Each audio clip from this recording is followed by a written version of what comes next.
Do these tests cover things like mutations and things like that? I know that with, I'm just coming from reference of like neurodivergence. There's like an MTHFR mutation that, increases likelihood of different disorders and things like that. I'm wondering, as we're kind of gathering data and like feeding it into the machine, are things like that, even with breast cancer, for instance, you have people with the same type of HER2 positive, HER2 negative breast cancer reacting completely different to treatments and stuff. Are we kind of setting ourselves up for the future to be like, you know, Yeah, I think that's where we're going. Again, we're not there yet, but a study that we just are going to present actually here at North American Lung Conference in December is going to be basically looking at patients who were diagnosed with lung cancer through the lung cancer screening program and their genomics versus those that weren't.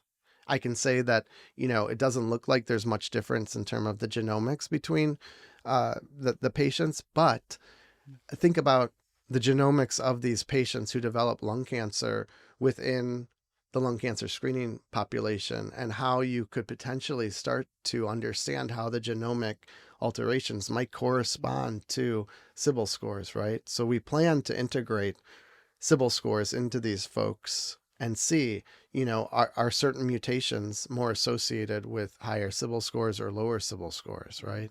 really interesting.